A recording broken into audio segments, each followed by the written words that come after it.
যিশায়া পুস্তকে খুলুন, সকলে শেষ বচনে আমরা যাব, পাপ না করা। ওখানে বলছি দেখুন, যিশায়া পুস্তকে 14 নম্বর অধ্যায়, স্টার্ট করুন।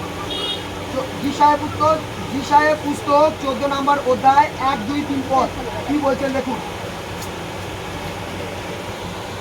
যিশায়া পুস্তক 14 নম্বর অধ্যায় 1, 2, 3 পদ কি বলছে দেখুন। সকালবেলা হালেলুয়া।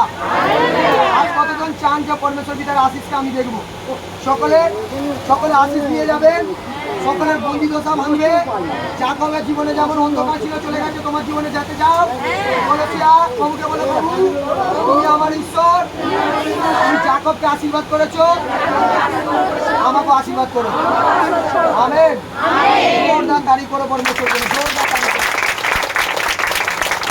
এখানে আমরা খুলবো যার কাছে পবিত্র শাস্ত্র আছে, যিশায়া ভাববাণী পুস্তক তার 14 নম্বর অধ্যায় 1, 2, 3 পদ কি বলছে এখন কেউ পড়বো। হ্যাঁ হ্যাঁ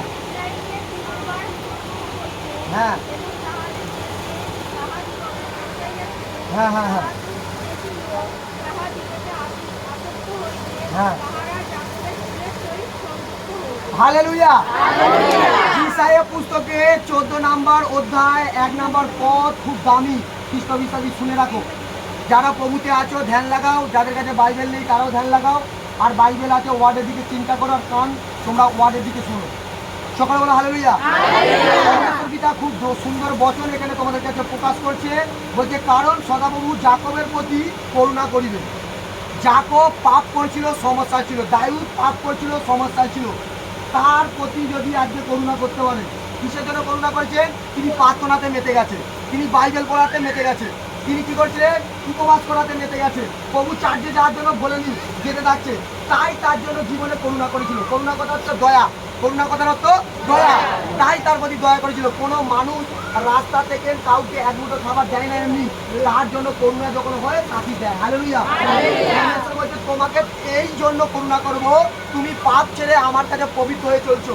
তোমাকে এই জন্য করুণা করবো, তুমি আজকে মোবাইলে কাটাতে সারাদিন, আজকে মোবাইলে না কাটিয়ে আজ আমার বাইবেল পড়ছো। হালেলুয়া।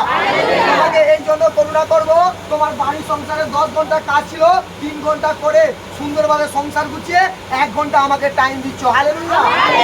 তোমাকে আমি এই জন্য দয়া করবো, করুণা করবো, যে রাস্তাঘাটে তুমি আজকে অপবিত্র হয়ে চলছিলে, জগতে অপবিত্র হয়ে চলছিলে, বাইবেল পড়াতে পবিত্র জ্ঞানে চলছো, এই জন্য তোমাকে দয়া করবো। হালেলুয়া। পরমেশ্বর পিতা দয়া এমনি কাউকে করে না। যাকবকে এমনি করেছিল না।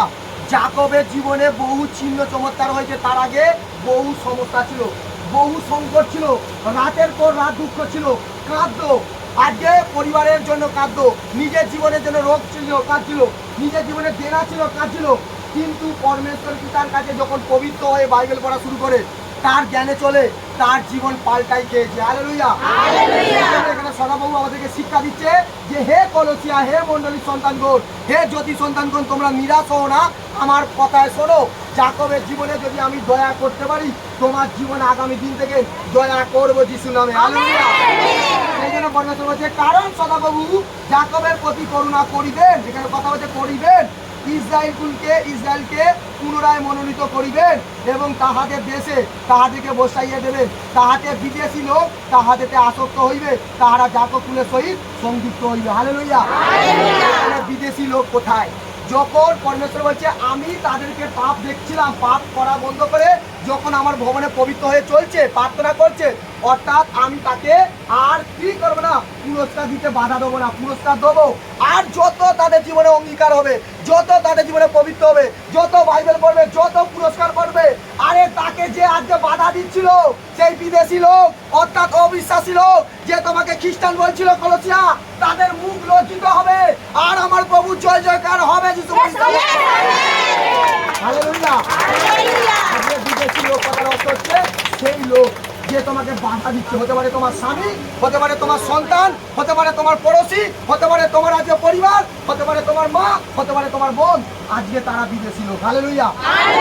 কবিতা এটাই যাকবকে বলছে, যাকব তোর দুঃখের সময় কেউ ছিল না, আমি দেখেছিলাম। আরে দাউদ, তুই যখন কষ্ট পেয়েছিলিস কেউ ছিল না, আমি দেখেছিলাম।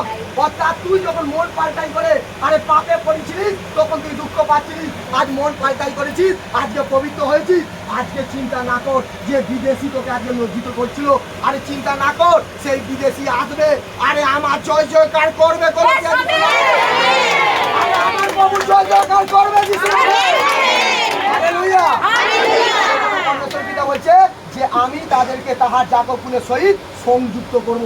যাকবের আশিসকে দেখাবে যে যাকব তোমার হতে পারে পাড়ার প্রতিবেশী, দুদিন আগে দেনায় ছটফট করছিল, আর তাকে তুমি বলছো আরে রশি দিয়ে গলায় ডুবে জলে মর।